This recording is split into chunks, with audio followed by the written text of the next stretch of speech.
Well, hello and welcome to this online Q&A between Rebecca Saunders and me, Tim Rutherford-Johnson, recorded for the 2023 Huddersfield Contemporary Music Festival. Rebecca is one of Europe's most acclaimed composers and I'm sure is familiar to many regular visitors to HCMF. Among her many awards, she received an honorary doctorate from the University of Huddersfield in 2018, and in 2019 she became the first female composer to be awarded the prestigious Ernst von Siemens Music Prize. Born in London, she studied in Edinburgh with Nigel Osborne and in Karlsruhe with Wolfgang Riem, after which she moved to Berlin, where she has lived ever since. Two pieces of hers are receiving their UK premieres at Huddersfield this year during the opening weekend. On Saturday afternoon, the Oslo Sinfonietta will perform Skull, the third part of her triptych that also includes Skin and Scar, both of which were HCMF co-commissions. And on Sunday, Ensemble Nickel and Noah Frenkel will perform Us Dead Talk Love, a piece especially written for their unique lineup. Thank you for joining us, Rebecca. So in the course of our chat, we will talk about Skull and Us Dead Talk Love in a bit more detail, but I wanted to begin a few steps further back from that, if I may. So you seem to me to be a composer who draws a lot of inspiration from texts, and particularly texts by a relatively small number of authors.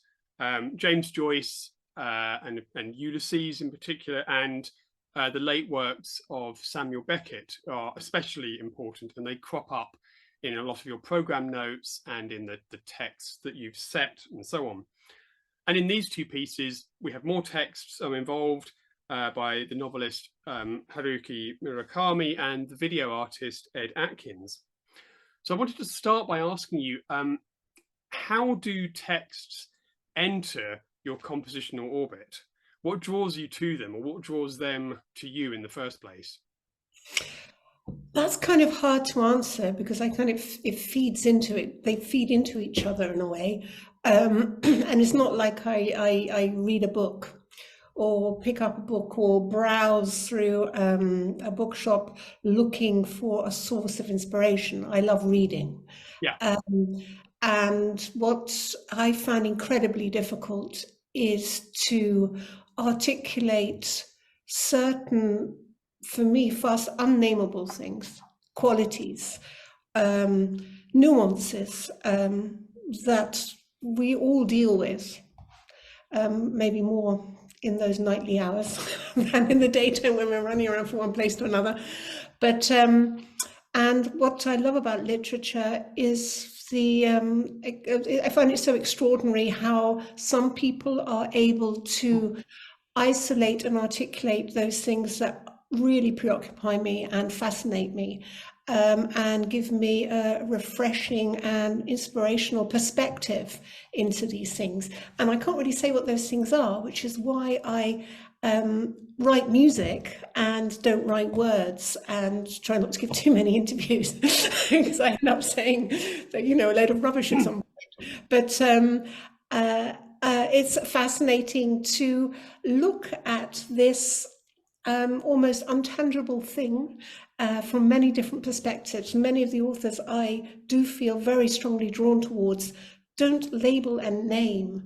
They're curious and they look and they seek below the depths for certain qualities that interest me. And what would you say those qualities are? I mean, are you able to put a name to them? I think that's part of the journey I'm on, really, is to maybe find out, maybe if I get there before I'm 90, 92, I might find the ultimate title to all of my pieces. I don't know. I can't really, I find that very hard. Maybe while we're talking, we'll be able to circle around that thing and maybe begin to name it. Maybe it's, I mean, in the last few years, since I wrote Skin in 2015, 2016, I've become more openly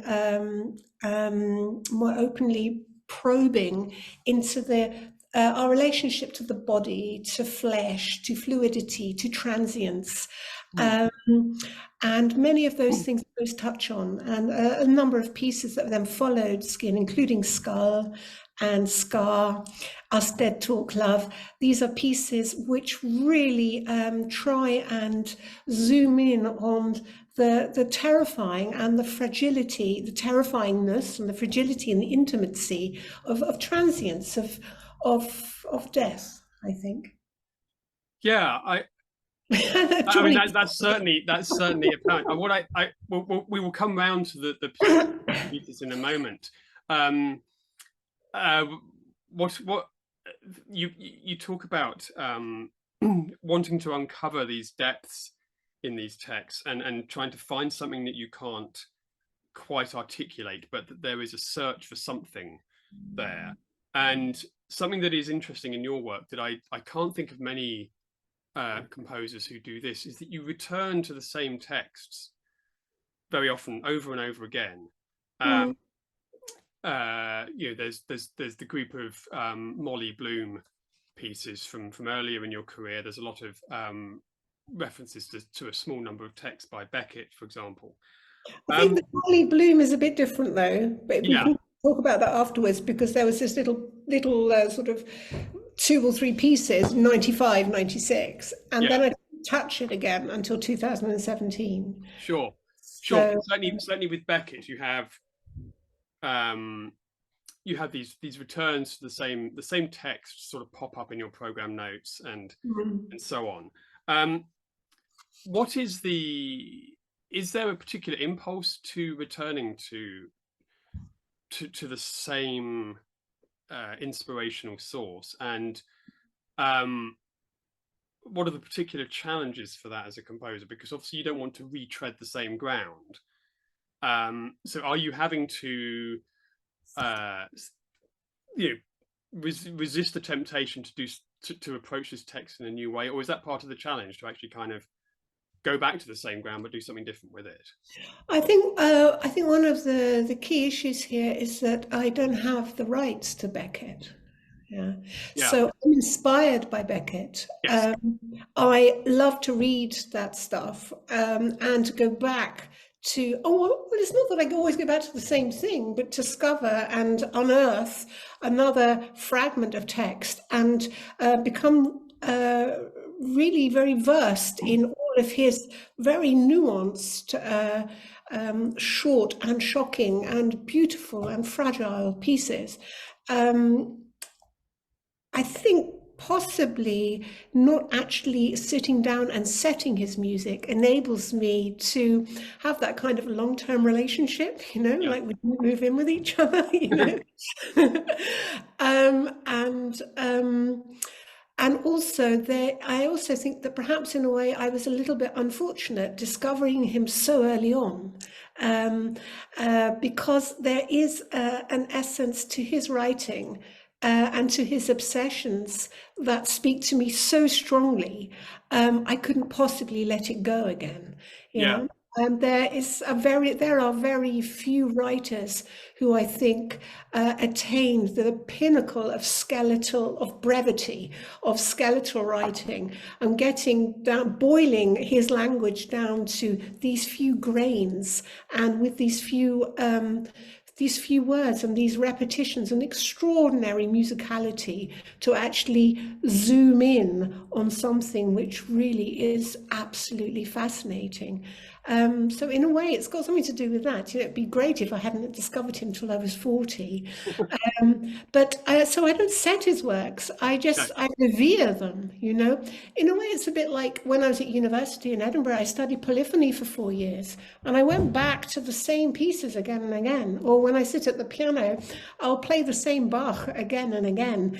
I think there's an extraordinary value of just boring into something deeper and deeper and trying to get to the bottom of it, and not to flit around from one thing to another. Life is so short. But it's not that I don't read anything else, It's like... No, but it is a sort of it is a fascinating way to work. And one thing that strikes me, thinking about or looking at the kinds of texts that you refer to, they're very often, it's often a very short snippet. It's often a single image, or maybe just even a single line. Mm. And I heard something that the novelist George Saunders, that the author of Lincoln in the Bardo, said about Yeah. stories, which is that the idea of a story is that really what you want is just something that where the first line makes you want to read the next line, and then the Yeah. next line makes you want to read the third line, and that's how you turn an initial image into a temporal thing, which is what a story is. And so that intrigued me, because a lot of your music, if it's coming from this very kind of singular nucleus of an idea, how do you Oh. see yourself kind of hello how do you see yourself attaching one line that makes you want to listen to the next line that makes you want to, and generating that temporal form out of something that is quite often a singular object? Well, no sound exists without actually being in this river of time, in this stream of time, and every sound is as if pulled on a thread. You know, even if you have silence, it's in motion. No sound is the same, and no object is just an object. It is framed, it has relief or no relief.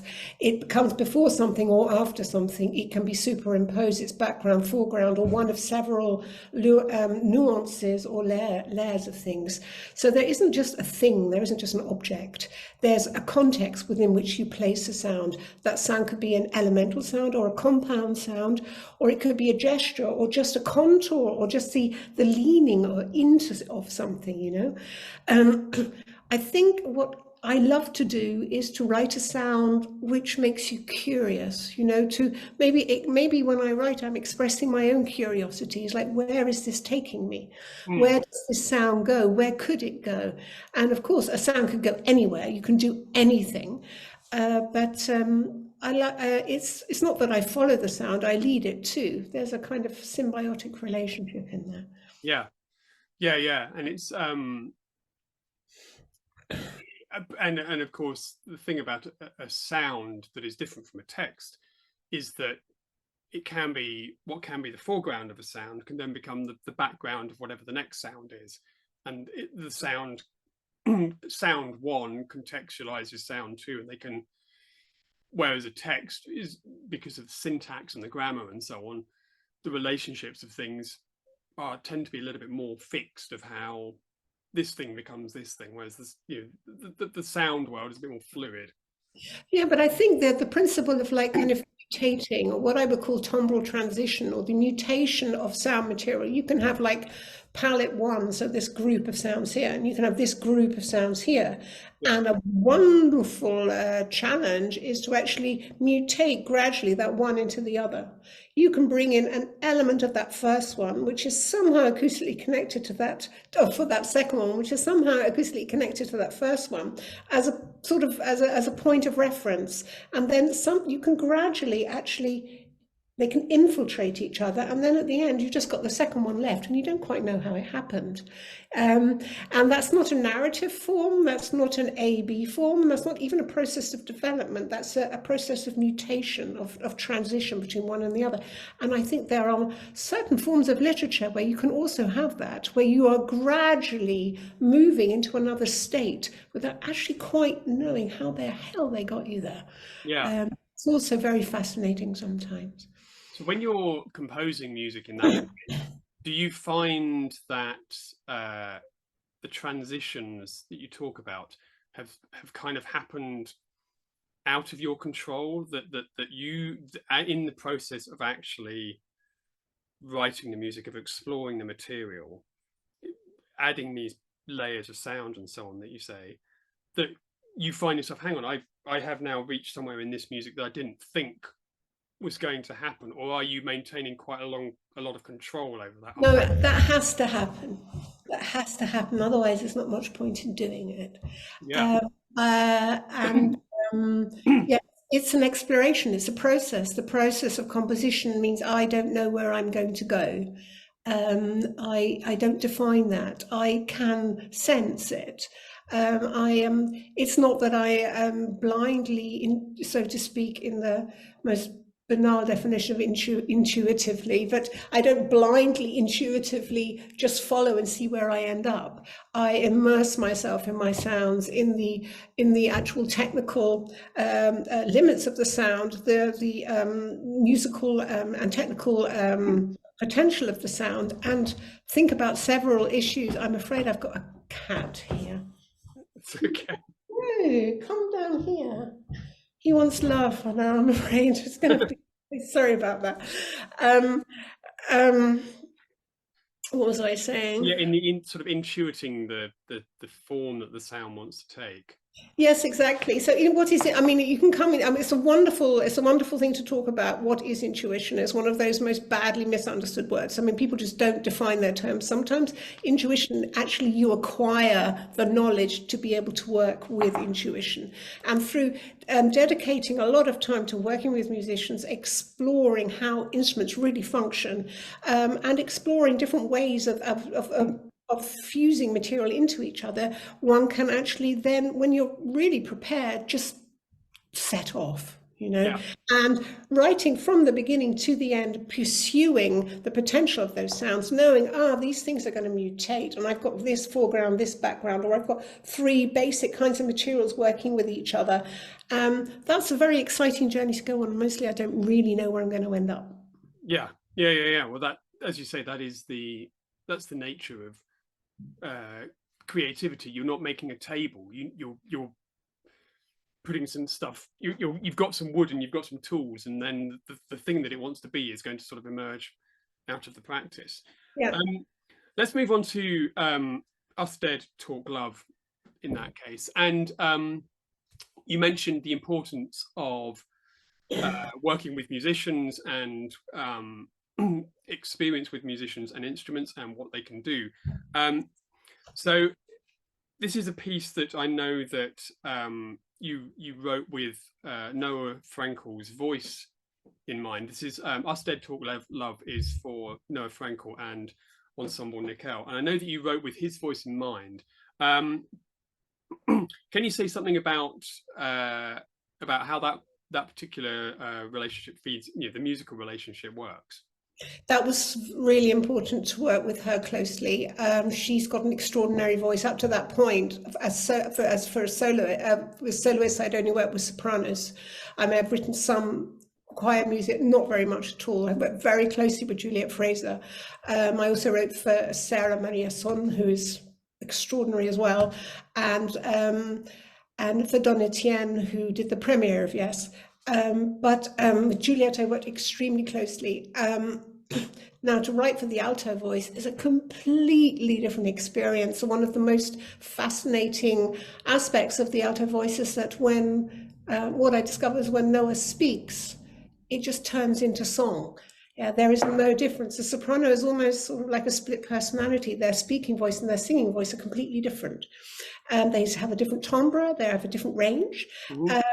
And you can't mutate from spoken voice into singing so easily. It's very difficult.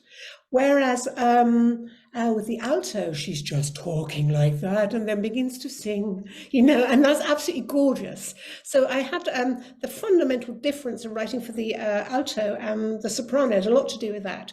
And so meeting with Noah was incredibly important. One of the things I found very difficult with the alto is the break around the middle C. And how to deal with that. And I thematized that really in the end. It was a little bit like my journey back then with Juliet in 2015-16. It was like, what do I do about the fact she has to breathe? I was like, okay, well, use the in-breath, okay, use recitation, think about it. And now with Noah, I developed a kind of yodeling technique to work with the chest and the head voice and to actually use this break as the sort of the center, as the core of the vocal material I was exploring with her.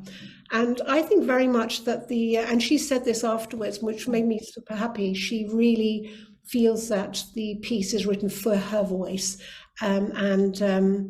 It's really a homage to the way she sings. Did you must have spent a lot of time listening to her sing and actually kind of being in the room and trying things out and seeing what happened when you gave her things to do? We had two big sessions here in my apartment in Berlin, and I've seen her in concert, and I studied some of her more experimental performances that she's done, just to see just to study the enormous vocabulary of sounds and expressive possibilities of her voice.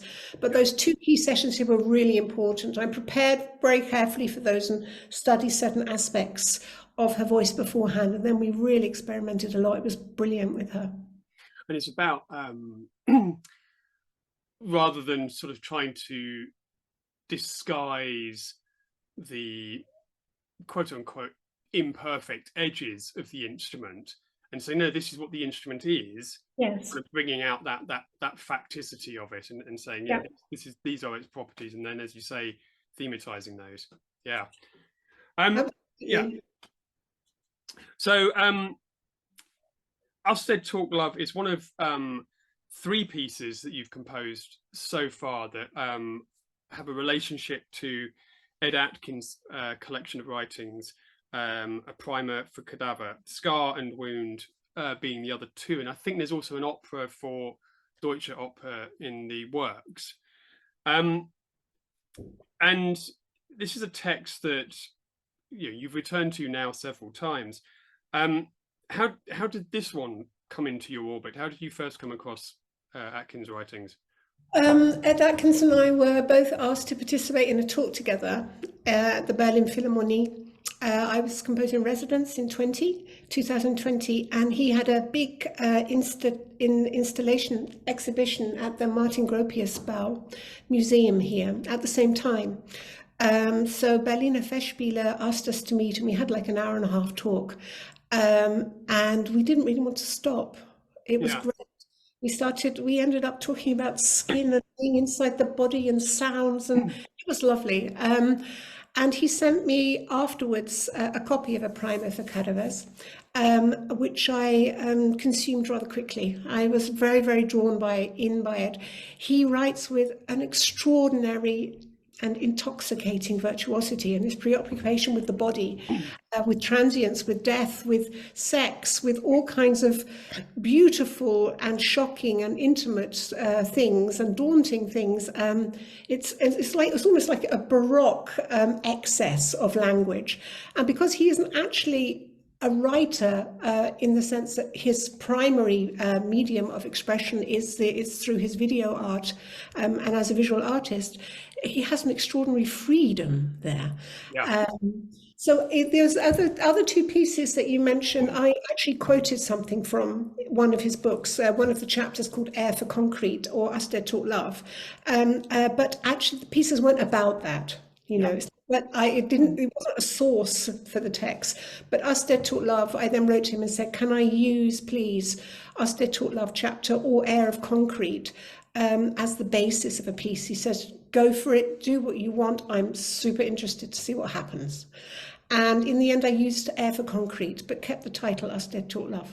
Yeah, I've got, if you don't mind, I've got a little extract of Air for Concrete that I sort of want to just read to give people an impression of as this extraordinary text and Atkins' particular writing style.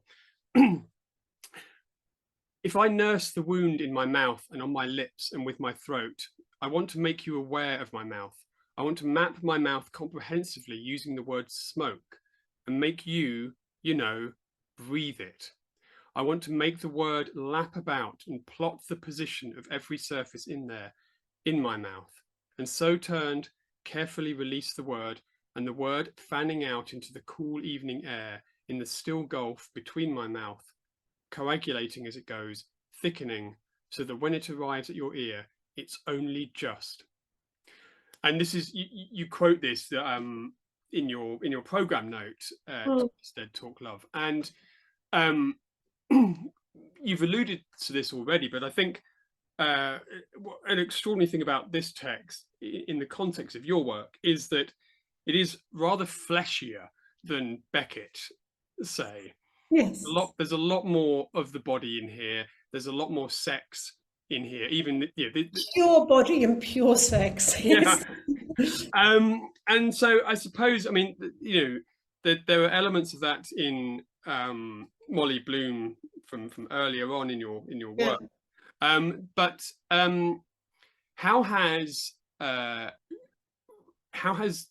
kind of the arrival of Atkins' work within your own compositional trajectory, how has that changed how you think about what you're doing, and what impact has it had?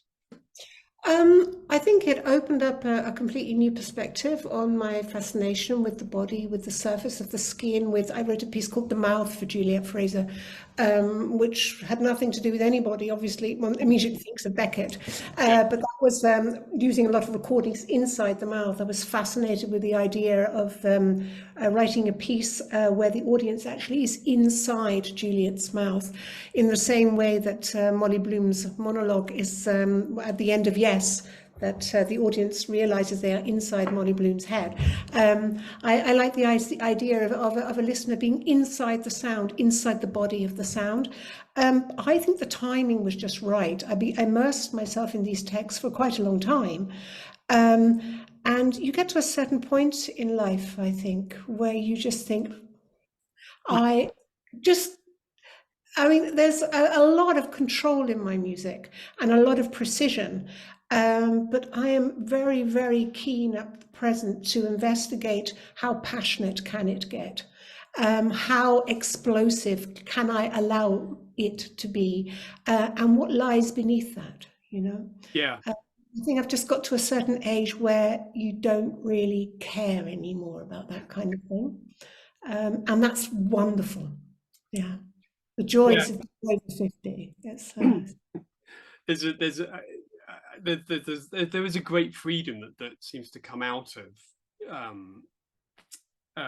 your recent work. I think that as you say, things are loosening up, and a text like this sort of prompts you. Loosening up that would be a great kind of journalist title, wouldn't it? But yeah, a text like this really prompts you to kind of get rid of your inhibitions, and you can't be embarrassed about it, or you're withdrawn or shy of it or anything. You have to actually, if you're going to do it, you've got to do it. I thought perfect opportunity for it, and I think it's comparable to discovering Xenakis or something. Put on a Xenakis orchestra piece, and then you sit down, look at your empty page, and go, "What the hell? Just do what you want. Just do it." Yeah, wonderful. Did it and did this impact on the way that you worked with the ensemble as well? Because I mean, Nickel have a very specific lineup that lends itself to quite noisy, quite kind of extravagant expressions. Did you feel a kind of simpatico with that in terms of the lineup, and then the way that you wanted this piece to go as well? Yeah, definitely. It was clear to me that I wasn't going to use the piano, and that I would use the Korg double manual drawbar organ, which is a piece I've written for on and off since '99. So it's something an instrument I've also got, which is a bit stupid to write for this instrument because we don't even know if there's one in the UK. But I'm sure they've solved it by now. But it's an extraordinary sound, and what I do love to do, and it's I've been since the beginning of writing chamber music, is the smaller the ensemble, the more exciting it is to make a massive sound. A piece of mine like Quartet from 1998 opens with a massive explosion, and I think it's really, really fun to actually have a relatively small ensemble and to create a symphonic sound out of that, and to actually explore specifically how is that possible. And Nickel really are so dynamic, and I knew that they would rehearse so thoroughly and precisely, and they would really want me involved. So I thought this was a wonderful opportunity to write something which was very virtuosic for everybody. And presumably, I mean, I imagine that musicians relish that opportunity to be rather than be told, "Oh, you've got to sort of balance yourself within 15 other players," to be like, I want you to absolutely let loose and fill this enormous hall, just four of you. Yeah. Let's talk a bit about Skull then. So this Skull is an even newer piece than Us Dead Talk Love. I think it only had its premiere with Ensemble Moderne in May this year. It's getting performed in the Netherlands in 2 days' time, and then at Huddersfield. This forms the third part of a triptych with Skin that you wrote for Juliet Fraser and Scar. What exactly is the nature of that triptych? I mean, what are the connections between them, and does Skull in any way form a kind of conclusion to this group? Yes, I think it does form a conclusion, and that was the challenge I set myself. I knew for a while that I wanted to do that, and I kind of thought, okay, I'm ready now. I had to find a very different way of writing, a completely different kind of compositional process for the piece to be able to approach that. And the last part of Scar is there's melodic fragments in the two pianos to the right and the left of the ensemble, and there are melodic fragments which are almost polyphonic, shared with the string within the string players, but also sort of mirrored and followed with the other instruments, and that kind of there was melodic implications, and this kind of glissandoing polyphony was something I picked up on for the beginning of Skull. Skull is the most lyrical piece I've ever written. It's melody, and the starting point of it was to work with Sava, the trumpet player of Ensemble Moderne. I've written loads for trumpet, and I love that instrument, but Sava's very different, has a very different sound, and a very different cultural background. As he's coming from Bulgaria, he also has a different tradition, which he locks onto. And when he's warming up, he does all this really low, sexy stuff, and all these kind of improvisations down right at the bottom of the trumpet. And we explored melodic fragments using the cup moot right at the bottom of the instrument. And I discovered colours that I'd never written for before. And he played for me lots of long melodic lines based on certain pitches. And that became, I wrote first of all a solo, and it became the thread through which which is drawn through the whole piece. So I really do have lyrical polyphony. So the piece is very, very different, and that was necessary to find a solution to the other two pieces. For the third piece to be a solution, it had to be massive, had to be big, it had to be completely autonomous, but it also had to pick up on a lot of aspects on those other pieces, certain percussion sounds, certain melodic fragments, certain harmonic material. So there's lots of points of reference, but it's within a very, very different form. Yeah. Are they conceived to be performed together someday? Yeah, they were. In the premiere, it was done together. Right, yeah. So Skull references a text by Haruki Murakami, Hard-Boiled Wonderland and the End of the World, which I think is the first time he has appeared in your sort of world. I picked up on this text, I'm trying to find it, actually as a text for Unbreathed, I think, my string quartet, string quartet. This I don't know if that's interesting, but I picked up on that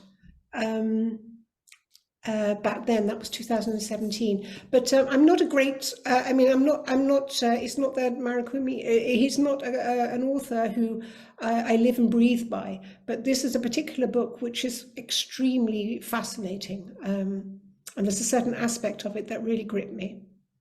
And it's. I mean, I noticed the text extract that you provide in the program note. It as soon as you read it, I can see why it appeals to you.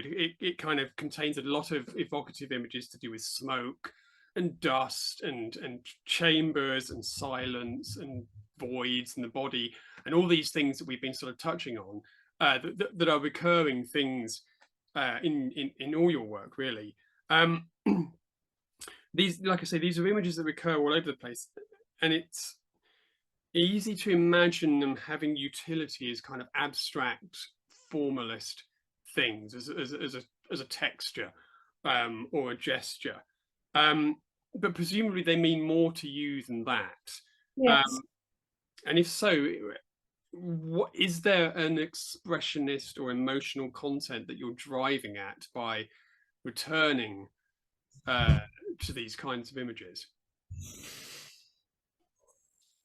That's very hard to say because, like I said at the beginning, language isn't. I mean, I've learned to speak and I've learned to answer questions and I've read a lot of books. But language, I find, always evades the point. It's not my métier. And I find that it's what cannot be said that I find so interesting. It is not nameable, what cannot be named, what stubbornly stays beneath the surface and which is always slightly out of reach. That's the thing that I seek to unveil and to expose and to find and to search for. I think what really struck me in the book, I mean, this quotation is beautiful, but what really struck me, and it contains, funnily enough, many of the titles of my pieces, which is a complete. Yes. It was just like, just got to take this. This is like made for me. This was the reason for reading the book. But there's an image like this sort of takes place in a kind of weird, kind of almost like purgatory, like sort of wonderland, sort of fairy tale place with a place surrounded by walls. And within this place, everybody has a job to do. And the main female protagonist, her job is to work in the library. But the library has no books in it. It is full of skulls. And her job is to go to the library every day and to polish the skulls. And I just think that was so beautiful. And the scenes of when he visits her there, or of her in the library polishing the skulls, are so fragile and so quiet and so tender, the tenderness with which she does it. I think this struck me, this particular image I found particularly beautiful. Yeah, and I suppose I guess the last thing that I wanted to ask you really was are you aware of the unnameable thing that you're trying to seek, or the way in which you're trying to uncover it? Do you feel that has evolved over all the time that you've been seeking it? You've been digging deeper and deeper. Has the whole changed shape? Are you using different tools? Are you finding new artifacts in there? I love 100 questions. I mean, really, are there things in Skull and in Us Dead Talk Love that you couldn't have imagined yourself doing 20 years ago, 10 years ago? Absolutely, the whole lot. I don't know how I got there, to be honest. I think, this isn't about me, this is I think we live in a time where sometimes things can be very, very dark. And we are, I think, I belong to a generation which is a generation of such luxury. We lived in a time of peace and relative prosperity and safety. And I think one becomes more and more aware of the fragility and how thin this surface of contemporary culture, of our contemporary world, and how thin this surface of seeming prosperity and not prosperity of happiness is. The danger and the darkness, the aggression, the brutality of reality is at present, I think, becomes for us more and more clear. How fortunate we have been, but also how dark human nature can be.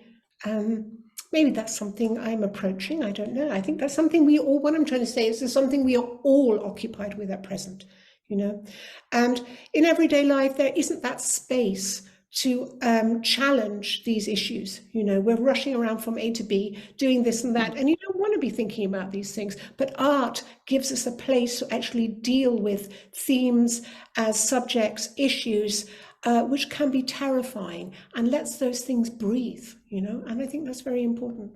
And just simply to look them in the face. Yes. You have less fear if you face your doubles, no? Yeah. Yes, no, that feels right. That feels like a good place to end. Was there anything else that you felt you wanted to say about these two pieces? No, you didn't read the quotation from the book. You could do that if you want to, but apart from that, I think your questions are great. I think that was fine. I don't have the Murakami I immediately. do. And Shall I read it? okay, yeah, do you want to read it? Okay, here's the quotation. The skull is enveloped in a profound silence that seems nothingness itself. The silence does not reside on the surface, but is held like smoke within. It is unfathomable, eternal, a disembodied vision cast upon a point in the void. There we go. There we Thank you go. very much. Thanks ever so much, Tim. Great. Cheers. Right.